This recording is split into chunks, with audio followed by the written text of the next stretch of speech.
ideologi seperti ini patut diorganisasikan. Kenapa tuh? Kebaikan atau kebenaran yang tidak terorganisir akan kalah dengan kejahatan yang terorganisir. Abraham Maslow ini mencetuskan bahwasanya dia berpikir sebuah teori pasti lahir dari sebuah pemikiran. Dia berpikir mengapa manusia ini tidak memenuhi kebutuhan mereka secara aktualisasi diri ketika kebutuhan yang lain sudah berhasil terpenuhi. Ikut PMI ini ketika kita ikut berarti kita sudah mencapai kebutuhan kita yang paling akhir.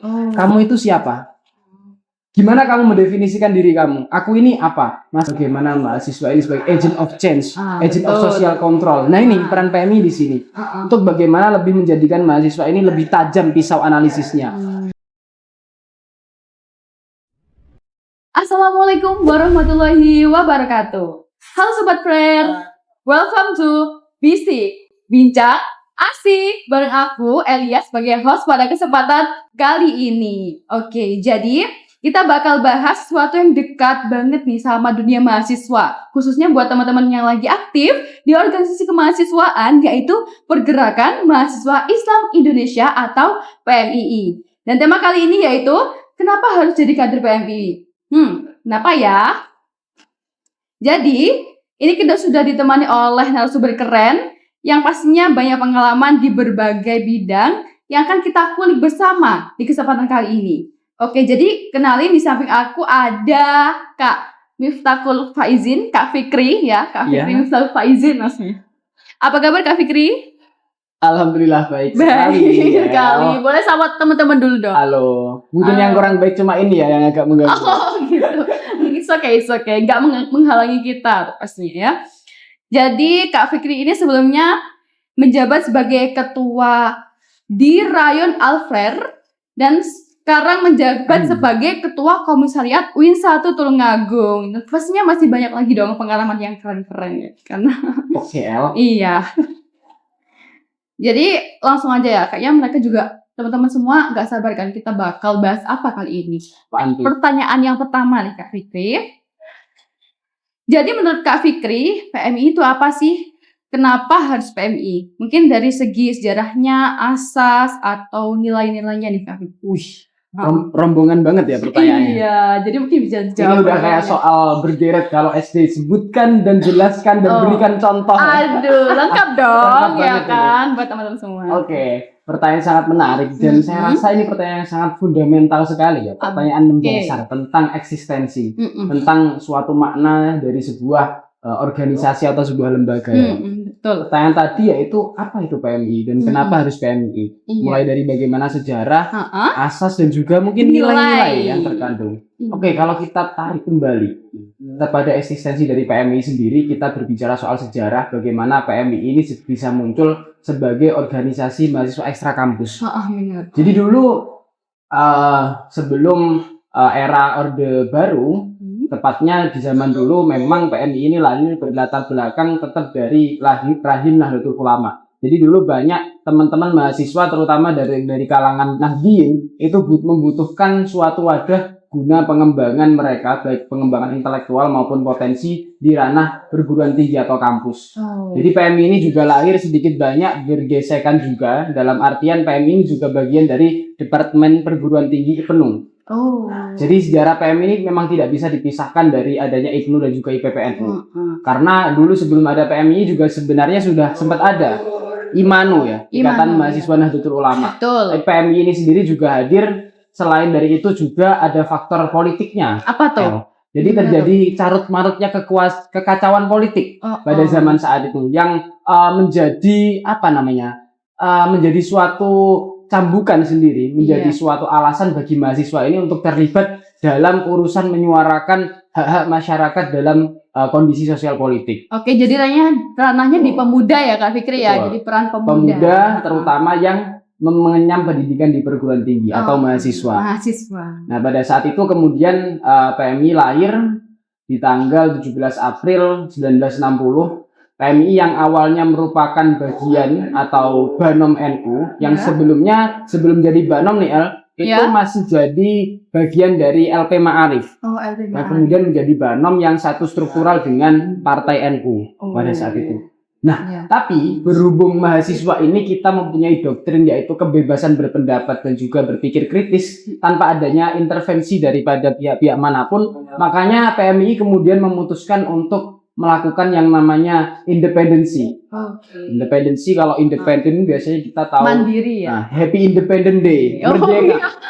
Merdeka. Mandiri, Mandiri. berdiri sendiri tanpa ada intervensi. Nah, pada saat itu akhirnya PMI memutuskan untuk independensi, yaitu memisahkan diri secara struktural dari Nahdlatul Ulama. Oke. Jadi dulu memang secara struktur itu ada NU, kemudian IPNU, IPPNU, Iya. Fatayat dan sebagainya, juga ada PMI. Iya. Nah, itu logonya biru kening sendiri tuh. Iya, beda Yang sendiri lainnya ya hijau. hijau-hijau Kita spesial di Gitu, biru. gitu. Tapi kalau biru sama kuning digabung jadi hijau ya. Iya, iya juga sih. Itu fun fact-nya. Itu perpaduannya ya kan. Akhirnya tidak cuma warnanya saja yang dipisah dari hijau menjadi biru dan kuning, tapi Oke. secara struktural kita juga memisahkan diri. Bukan untuk suatu kebutuhan yang memang dirasa kurang baik, tapi kita memikirkan kepentingan jangka panjang bagaimana PMI tetap bisa kritis, transparan dan juga tanpa ada campur tangan atau kepentingan dari berbagai golongan. Oh, Jadi pada akhirnya kita berdiri sendiri, namun selain daripada itu tentunya secara alamiah, secara sunatullahnya Sunatullah. tidak bisa PMI ini berpisah secara lepas dari Nahdlatul Ulama karena Oke. kita juga berdiri berdasarkan ideologi Oh, dari Nahdlatul Ulama. Nah, iya. akhirnya kita juga tetap bersatu dengan Nahdlatul Ulama ya. Jadi kita tetap dependen secara kultural. Oh, Meskipun strukturnya kita sudah beda, berbeda atau tapi independen ideologinya yang tetap sama. sama. Gitu. Gitu, teman semua. Gitu. Jadi alasan kemudian PMI hadir adalah untuk mewadahi yang pertama dari mahasiswa Nahdlatul Ulama yang memang Iya. perlu pengembangan dalam ranah potensi dan juga orientasi ke depan lah.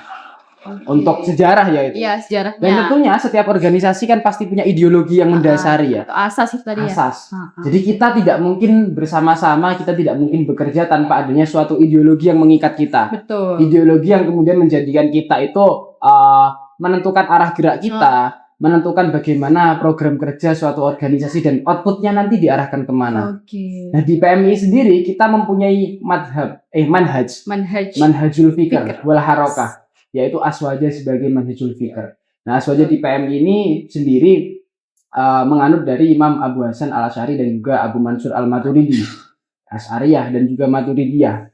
Betul. Mana pembahasan lebih lanjut sebenarnya ini akan dikulik kalau teman-teman tertarik nanti di Mapabay. Iya, betul. Akan ada materi tersebut. Atau mungkin tingkat lebih lanjut lagi ya, Betul. lebih rinci lagi di PKD Ya. ya kan. Dan lebih rincinya lagi sebenarnya dalam ranah yang lebih terspesifik ya. Iya. Aswaja yang di PM ini adalah Ahlus Sunnah wal Jamaah An-Nahdiyah. Iya. Nah, apa sih kemudian An-Nahdiyah di sini? Maknanya Ahlus Sunnah sendiri merupakan golongan-golongan atau ahli atau keluarga atau sekumpulan orang yang dimana orang-orang tersebut mengikuti segala macam qauli, fi'li dan juga takriri. Jadi Oke. perkataan, perbuatan dan juga ketetapan. ketetapan dari Nabi Muhammad SAW. Saudara. Nah, selain itu kalau kita berbicara wal jamaah, artinya di sini wal jamaah adalah para sahabat-sahabat Nabi, para tabi'in, para ulama dan juga semua orang yang mungkin meneruskan risalah dari Nabi Muhammad. Iya. Makanya aswaja sendiri ini merupakan suatu segolongan, sekelompok orang yang mengikuti prinsip sunnah dari Nabi Muhammad dan juga para sahabat dan juga para tabi'in. An-Nahdiyah sendiri ini memiliki makna, kita memiliki 4 prinsip. Apa tuh? Ada 4 T. Tawasud, tasamuh, tawazun dan juga ta'adul. Betul. Nah inilah yang kemudian membedakan aswaja dari lainnya. Kita tidak terlalu ke kanan, tidak terlalu ke kiri, tapi kita juga Tengah-tengah. berada di tengah-tengah. Iya, tawasud. Tapi kita tetap bersikap. Oh, Ya. gitu. Bersikapnya adalah kita menimbang bagaimana unsur yang memiliki kemaslahatan paling inti. Oke. Nah apa sih? Kenapa kok ideologi seperti ini patut diorganisasikan? Kenapa Kira-kira? tuh? Kenapa tuh? Kira-kira. teman-teman? Karena ada suatu makalah dari Sayyidina Ali. Insyaallah. Dari Sayyidina Ali karramallahu wajhah. Wajah. Saya jadi keingat terawih. Iya. Jadi al-haqqu bila nidomin yaglibuhu al-batil bin nidomi. Kebaikan atau kebenaran yang tidak terorganisir akan kalah dengan kejahatan yang terorganisir. Betul sekali. Inilah yang terjadi realitanya di Indonesia. Kalau kasus sekali korupsi ya. Kasus korupsi ini kan sebuah kejahatan yang terorganisir. Iya, akhirnya berhasil gitu ya kan? Betul. Kalau memang ini hanya soal maling ayam ya Iya. misalnya, maling ayam ketahuan kan ada CCTV tapi tidak diantisipasi, pasti mukanya ketahuan, akhirnya dia ditangkap. Yes, Kebaikan menang. Tapi kejahatan yang dilakukan oleh orang-orang pintar dengan cara terorganisir ini akan sulit sekali mengungkapnya. Lebih besar ini. Lebih banyak plot twistnya. Plot twist banget ya. Lebih banyak plot twistnya. Jadi kita bisa sambil berefleksi bagaimana memang pengorganisiran itu sangat penting sekali dalam kehidupan. Contohnya yaitu tadi, kejahatan akan selalu menang jika tidak diimbangi oleh kebaikan yang terorganisir. Makanya kalau kita lihat Batman ini kan selalu mengorganisir bagaimana taktiknya, langkahnya untuk menangkap penjahat ya, tanpa membunuh ya, karena itu ideologinya Batman. Bahkan Batman pun punya ideologi ya kan. Iya, apalagi kita ya. Iya, harusnya ada dong ya kan, sahabat-sahabatnya semua. Nah, selain daripada itu, kalau kita berbicara soal dalil nakli juga ada. Dalilnya di Quran surat As-Saff ayat 4 ya. Jadi innallaha yuhibbul ladzina yuqatiluna fi sabilillahi shaffan ka'annahum bunyanun marsus. Artinya adalah sungguhnya Allah mencintai. Jadi kita dicintai oleh Allah. Iya, dicintai. Orang-orang yang seperti apa yang dicintai Allah adalah orang-orang yang berperang di jalannya dalam satu barisan seakan-akan mereka suatu bangunan yang tersusun kokoh. Oh, jadi bangunan. Betul. Nah, ini cocok dengan Mars PMI ini ya. Apa tuh? Satu barisan dan satu cita. Ini adalah barisan yang dicintai oleh Allah. Karena kita tetap mau gimana pun ketika nanti kita berbicara tarik ulur ke belakang lagi, ada 73 golongan di umat Islam yang semuanya masuk neraka. Kulluhum finnar. Ya. Kecuali satu. Siapa itu? Ahlus Sunnah wal Jamaah. Nah, ini nanti sangat berkorelasi antara bagaimana dalil nakli, bagaimana perkataan sahabat. Maka dari itu memang aswaja ini sangat terstruktur ya, El. Ya. Di Indonesia juga seperti itu. Jadi memang prinsip-prinsip tawasud atau moderat, lalu tasamuh, toleransi terhadap umat beragama, kita sering sekali menemukan perilaku seperti ini. Contohnya, kalau menurut Elia, toleransi ini apa? Toleransi itu seperti menormalisasi atau apa ya, kalau bisa dibilang itu gimana Kak? Menghargai ya? Iya, bisa di situ menghargai juga. Oke. Bahkan kalau di Indonesia ini toleransinya udah next level. Kalau Elia pernah tahu ada kejadian di mana pengoboman di gereja ya, yang sampai umat Islam ini ada banser. Banser ini kan barisan Ansor Serbaguna ya, Nahdlatul Ulama. Banser. Ya, itu mengamankan, turut mengamankan. Nah, ini kan berarti toleransi. Suatu agama yang memang berbeda keyakinan dengan kita, tapi kita tetap secara sosial, kehidupan sosial kita tetap menghargai, mengamankan. Bahkan pada akhirnya berpartisipasi dalam hal tersebut. Tapi itu juga tidak menggoyahkan ideologi kita. Tasamuh, lalu ta'adul, adil. Dalam aswaja sendiri kita juga dituntut untuk adil, tidak berat sebelah, sesuai dengan porsinya. Betul. Kalau analogi yang paling mungkin sahabat-sahabat tahu, misal kayak Elia nih jadi ibu misalnya, terus punya dua anak, yang satu kelas SMA, yang satunya SD. Elia nih punya anak. Elia punya anak dua nih, catat ya kalau dua beneran. Nah, misalnya Elia ini ngasih uang saku sama. Biasanya kan mungkin ada orang yang mengartikan adil ini sama ya. Yang SMA dikasih 4.000, yang SD juga dikasih 4.000. Apakah itu adil? Tidak. Atau adil? Gimana sahabat-sahabat? Nah, belum tentu jawabannya nih.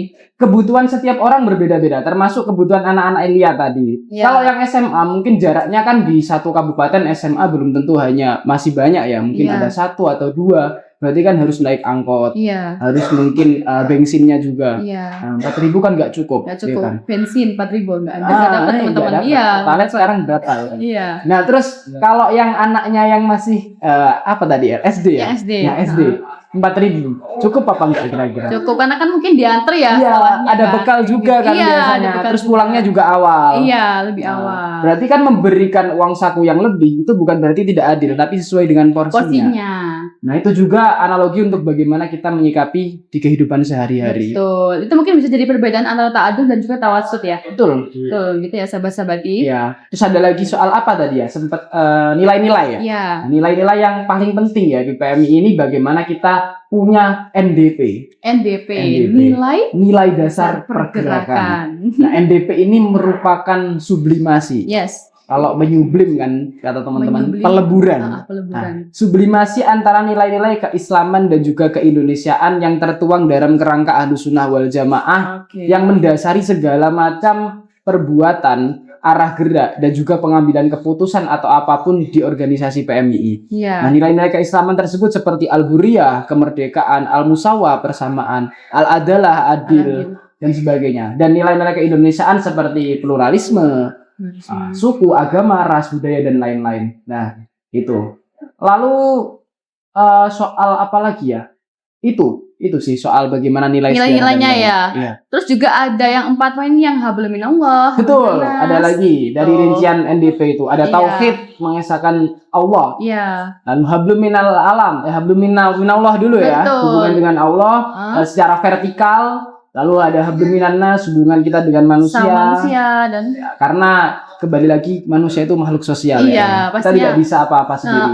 Kita lahir juga ada ibu, dokter ada juga. iya kan? Kita meninggal pun nggak bisa jalan sendiri. Ya. Iya, benar Tetap gitu. manusia itu makhluk sosial kalau orang lain, dan kita juga ada prinsip ekologi Iya, apa tuh? di hablum minal alam. Iya. Yang kemarin juga sempat dibahas di Iya. PBAK ya. PBAK-nya kita di UIN 1 ya, kemarin emang hablum minal alam banget ya kan? Ekoteologi. Gimana ya kabar tempat sampah itu? Aduh, kayaknya udah diobservasikan ke teman-teman Iya. yang mungkin Dialokasikan ya. Iya. Oke. Diobservasikan aja dan Jadi- bilang sudah.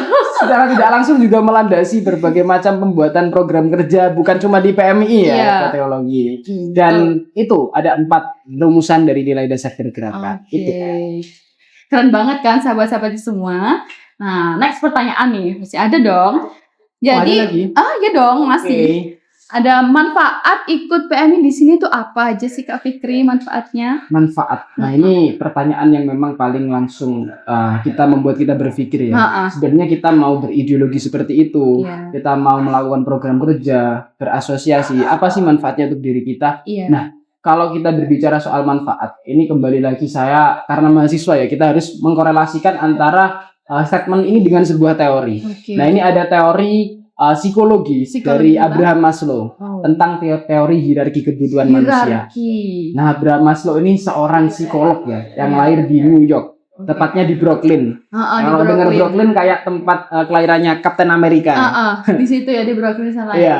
Nah, di Brooklyn di mana Abraham Maslow ini mencetuskan bahwasanya dia berpikir sebuah teori pasti lahir dari sebuah pemikiran. Dia Iya. berpikir mengapa manusia ini tidak memenuhi kebutuhan mereka secara aktualisasi diri ketika Oke. kebutuhan yang lain sudah berhasil terpenuhi.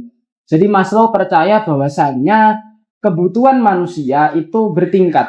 Tidak akan bisa terpenuhi kebutuhan tingkat selanjutnya jika tingkat yang paling dasar tidak terpenuhi. Oke, betul sekali. Harus Nah. semua ya dari dasar lalu langsung Betul. ke next step gitu. Nah, ini nanti akan berkorelasi dengan manfaat ikut PMI. Yang pertama adalah kebutuhan fisiologi. Fisiologi gimana Dan tuh? fisiologi ini kebutuhan kayak kebutuhan primer, sandang, Primernya. pangan, papan, kebutuhan manusia akan oksigen, Oke. ya kan? pasti Kalau ya. biasanya ada yang bilang aku tidak bisa hidup tanpa cinta. Ya ampun. Yang benar tidak bisa hidup. Kalau oksigennya nggak ada, Emang aku oksigen? wah itu tren ya sekarang. Itu tren ya. Itu tren ya, oke.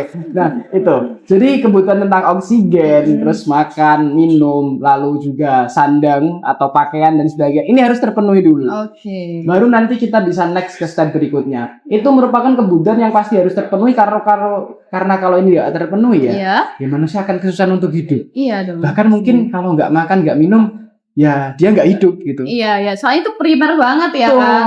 Baru nanti ketika kebutuhan ini terpenuhi maka akan masuk ke kebutuhan berikutnya atau Oke. kebutuhan terhadap rasa aman. Rasa aman, safety. Untungnya kita hidup di era sekarang ya. Iya. Kalau mungkin dulu masih banyak penembakan-penembakan, perang ya dan sebagainya. Itu kebutuhan akan rasa aman mungkin sulit terpenuhi. Iya. Tapi kalau sekarang kita Lebih- berbicara tentang HAM, Ham. kita berbicara tentang bagaimana hak berpendapat juga, Iya, iya. dan juga kita negara hukum ya, Iya. tidak bisa asal mengeluarkan senjata api, Betul. tapi semua ada proseduralnya. Nah, itu kebutuhan akan rasa aman. Ketika orang bisa memenuhi kebutuhan primer, maka orang juga perlu kebutuhan akan rasa aman. Iya. Nah ini nih yang tadi ya. Apa tuh? Kebutuhan yang tingkat ketiga, yaitu kebutuhan sosial. Sosial di sini adalah rasa cinta, kasih sayang, dan juga hak kepemilikan. Oh iya. Tidak mungkin kan orang berpikir cinta, hak kepemilikan kalau dia belum makan. Iya. Kan? Harusnya makan, Iya. terus cinta dan lain-lain ya Harus kan. aman dulu ya kan. Dia mikir cinta mau nembak orang, ketembak duluan sama pistol, kan nggak lucu ya. Iya, nggak lucu. Jadi harus secara bertingkat. Nah, kebutuhan akan rasa kasih sayang. Kalau teman-teman berbicara soal cinta ini ada dua ya. Apa tuh? Ada be love dan juga being love. Being love. Ya. Jadi be love itu cinta yang dimana kita merasa kesepian dan kita membutuhkan orang untuk mengutarakan kita, menemani kita. Jadi kita mau ada yang kita inginkan dari orang tersebut. Nah itu yang biasanya terjadi di teman-teman yang cinta monyet ya. Oh ya, yang masih dini-dini. Aku butuh teman nonton nih. Aduh. Aku butuh teman ngerjain tugas nih. Itu masih cinta monyet ya? Cinta monyet ya? itu. Gitu. Tapi bukan cinta ke monyet ya El. Maksudnya, bukan. Ya maksudnya cinta yang ya labil lah. Gak serius. Gak serius. Gitu ya. Gak ya. akan serius kalau belum masih main-main. Nah tapi kalau di being love ini merupakan cinta yang memang kita fokus untuk memberikan. Misal cinta orang tua terhadap anaknya. Nah itu kan orang tua pasti gak mengharapkan imbalan. Orang tua fokus ke anaknya, atau kita ke saudara kita, atau mungkin ke teman kita. Sesama gender kan gak mungkin kan mengharap suka. Iya. Pasti kayak woman support woman. Betul, arahnya ke situ. Terus ada lagi, kalau kebutuhan itu terpenuhi, maka akan ada kebutuhan untuk mendapatkan penghargaan. Penghargaan ini validasi. Bukan, ya mungkin bisa dibilang seperti itu, tapi bukan lebih ke mengarah ke penghargaan secara literal ya, piala atau apa, tapi validasi bisa, terus gelar, profesi. Nah, ketika orang-orang memperoleh ini, maka otomatis orang tersebut menemukan jati dirinya. Aku sebagai seorang guru yang sarjana pendidikan. Aku sebagai seorang dokter yang ahli di bidang kesehatan. Dia juga mendapatkan gelar dan sebagainya. Misal sebagai duta, dia diakui mungkin paling bisa untuk mensosialisasikan itu semua ya kan. Nah ini yang memang sangat perlu, dan tidak mungkin ini diperlukan orang kalau yang sebelumnya tadi tidak terpenuhi. Apalagi makan dan oksigen ya yang paling penting. Gimana dia mau prepare untuk menjadi seorang ahli kalau dia belum makan? Bener banget ya. Jadi manfaatnya kita ikut nih apa nih Kak? Nah manfaatnya ini di kebutuhan yang terakhir. Apa tuh? Yaitu kebutuhan untuk mengaktualisasikan diri. Nah PMI ini merupakan wadah yang paling pas kalau menurut saya soal aktualisasi diri. Kenapa sih kebutuhan ini ditaruh pada tingkat yang paling atas? Kenapa sih ini bukan kebutuhan? Maka itu ikut PMI ini, ketika kita ikut berarti kita sudah mencapai kebutuhan kita yang paling akhir, yaitu untuk aktualisasi diri. Bagaimana Maslow bicara bahwasanya biasanya kamu kan tahu tuh El, ditanyain pertanyaan paling mendasar, saya ketemu orang, kamu itu siapa? Gimana kamu mendefinisikan diri kamu? Aku ini apa? Masa cuma saya Elia, mahasiswa MPI yang lahir di mana? Jombang. Udah gitu doang, nggak ada yang spesial. Semua orang juga punya penjabaran seperti itu. Ciri khas juga ya. Tapi kalau kamu bisa mendefinisikan saya adalah seorang yang bergelut di bidang ini, saya ahli dalam ini, saya juga aktif di sini. Gitu ya. Ini pertanyaan yang paling mendasar ketika orang belum bisa menjawab siapa kamu atau apa sih kamu itu.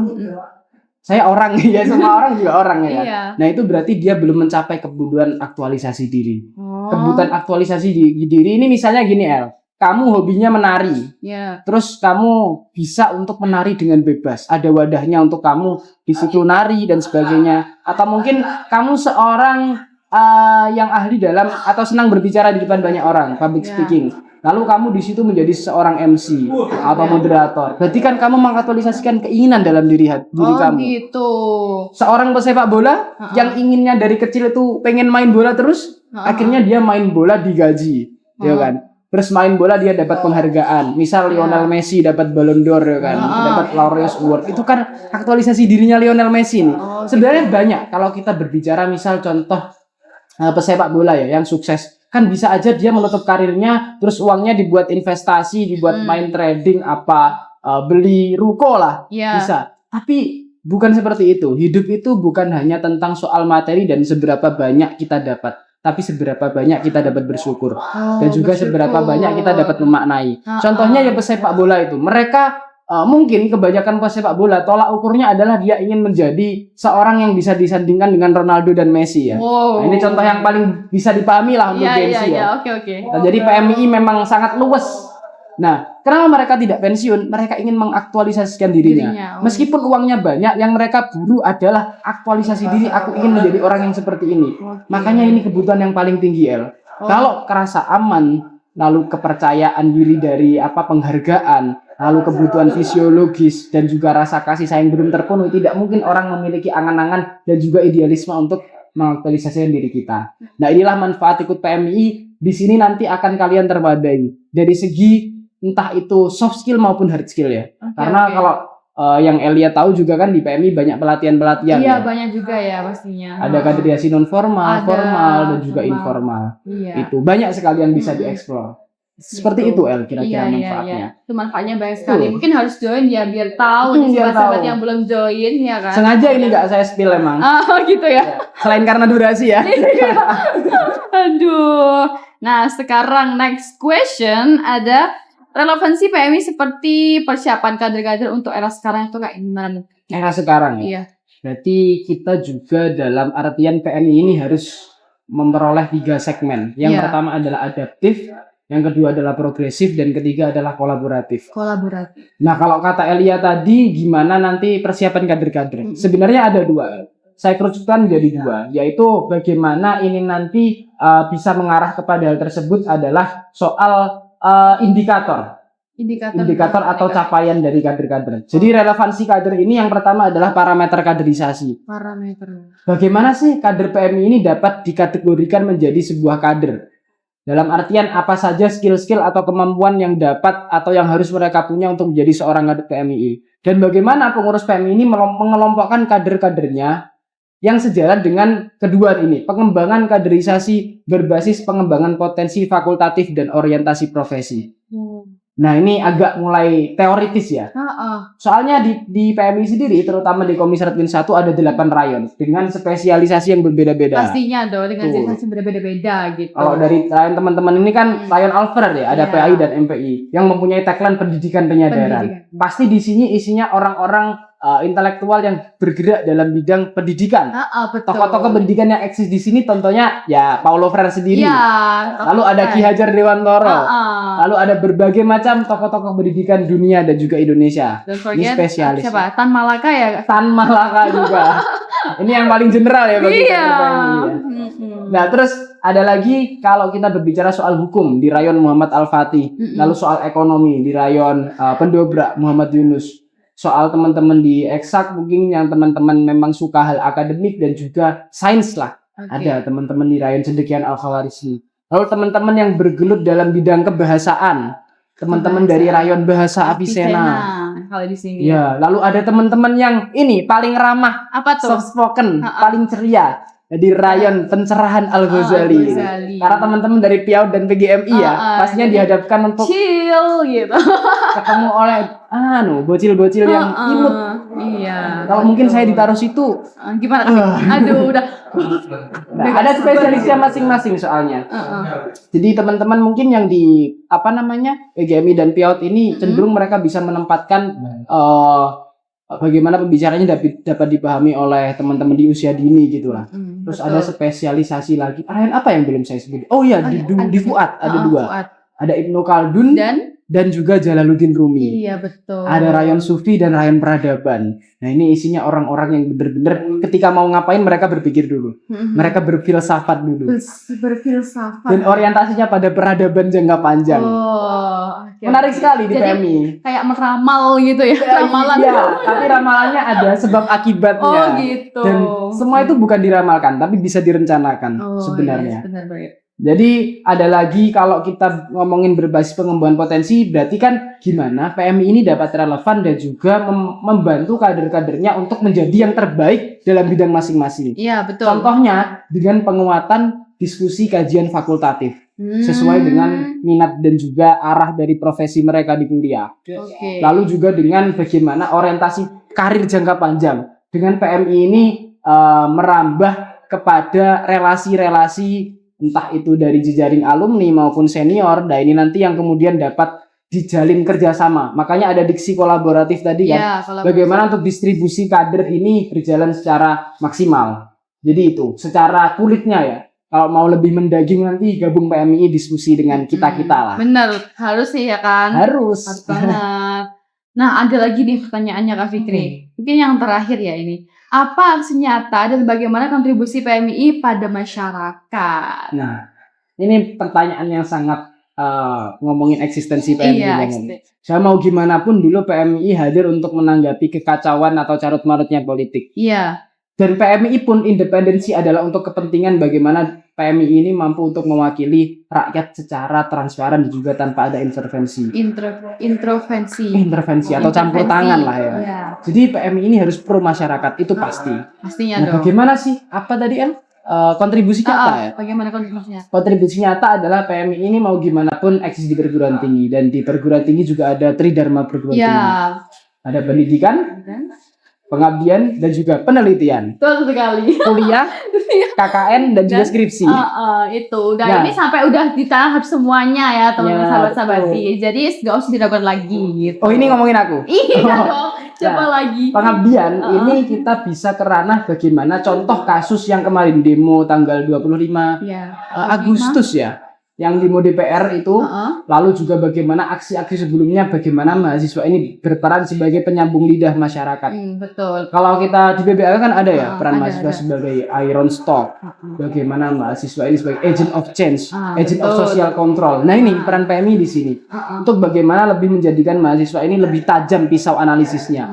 Nah, kontribusi nyata bahkan kemarin kita berbicara study case di lapangan ya. Oke, gimana tuh? Ketika di kota-kota lain Elia mungkin lihat banyak demo ini yang arahnya sudah tidak pada menyuarakan aspirasi, betul, tapi kepada penjarahan.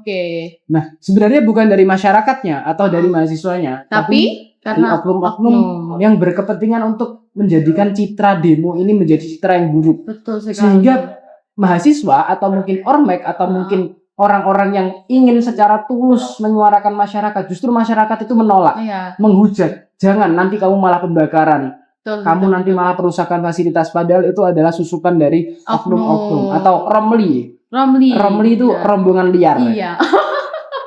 Dari orang-orang tersebut. Nah, ini memang kita yang main adalah di analisis wacana dari kader PMI. Nah, PMI kemarin di Tulungagung khususnya teman-teman dari Cipayung, dari PMI, HMI, GMNI, juga dari teman-teman aliansi BEM itu melakukan yang namanya gimana sih demokrasi bisa tetap terjalin, gimana sih suara bisa tetap sampai kepada legislatif dan eksekutif dan juga APH, aparat penegak hukum, tanpa ada kericuan. Betul. Nah, akhirnya kemarin kita memiliki suatu ide untuk kita aksi damai. Aksi damai dengan mungkin masa yang tidak begitu banyak dan dengan teknis yang sangat dirahasiakan.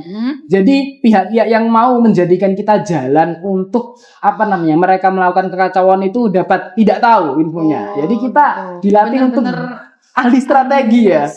Ahli strategi, dan kita tahu, kita pembacaan bahwasanya tujuan dari provokator-provokator ini adalah di gedung-gedung instansi pemerintah di Damkar, di DPR, di Pemda. Jadi kalau misal Damkar dibom kan udah selesai, nggak ada pemadaman. Iya benar juga ya, nggak ada gas api yang disemprot juga ya kan. Akhirnya kita juga berpikir gimana ya teman-teman mahasiswa ini aman, tapi aspirasi tetap disampaikan. Akhirnya kita COD dengan para pimpinan di Tulungagung. Gitu. Jadi bukan kok kita yang butuh kita ke sana, tapi harapannya mereka juga menghampiri kita menjemput aspirasi masyarakat dan juga mahasiswa. Oh gitu, keren. Karena kita COD itu di GOR. Bukan buat futsal atau bulu tangkis ya. Tapi COD buat ini ya, bahas ini duduk duduk gelar perkara.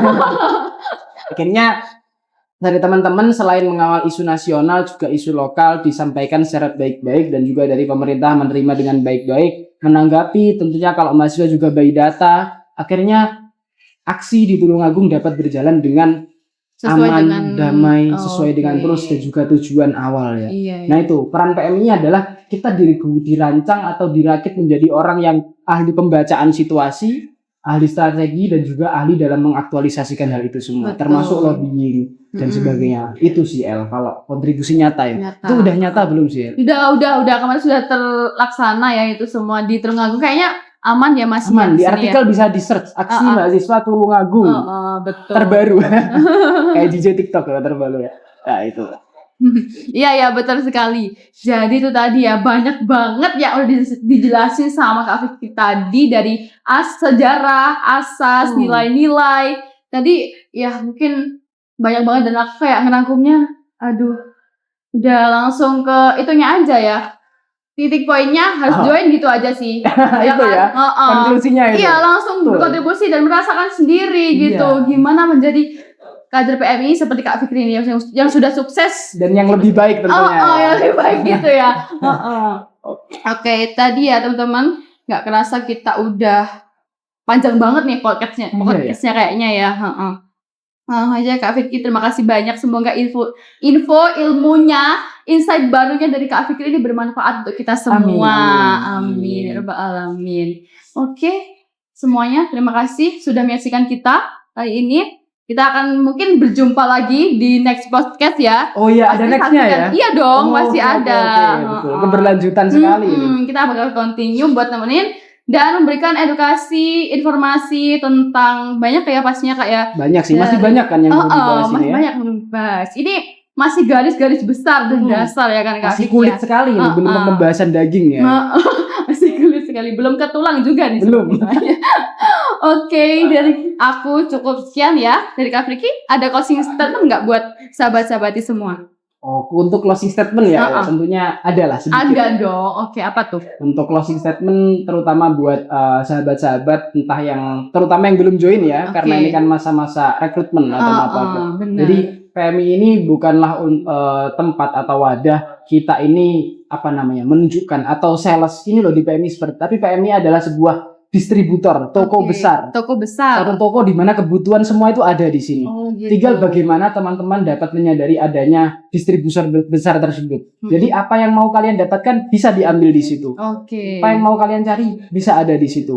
Dan siapa yang mengisinya? Ya kita sendiri. Kita semua yang tergabung dalam lingkup tersebut ya. Dan juga jangan lupa bahwasanya inti dari kehidupan adalah bagaimana kita dapat memaknai siapa diri kita sendiri ya. Bagaimana kita dapat mengaktualisasikan apa yang ingin kita inginkan. Dan di PMI ini adalah suatu wadah untuk bagaimana membantu kita mencapai teori atau hierarki kebutuhan tertinggi dari Abraham Maslow tadi. Masya Allah. Bagaimana kita tahu arti dari hidup secara lebih mendalam. Lebih dalam lagi, lebih gong lagi gitu ya semuanya. Oke, mungkin yang membedakan juga dari organisasi yang kayak di kampus di internal, kita kan open recruitment-nya nggak membedakan ya. Dari semuanya kita bisa masuk gitu, nggak ada yang dibeda-bedakan gitu. Itu enaknya ya kayak enaknya itu semuanya bisa berproses bareng-bareng di sini gitu. Lebih masif juga penjaringannya. Oke, cukup sekian ya dari kita. See you next podcast. Bye. Wassalamualaikum warahmatullahi wabarakatuh. Waalaikumsalam warahmatullahi wabarakatuh.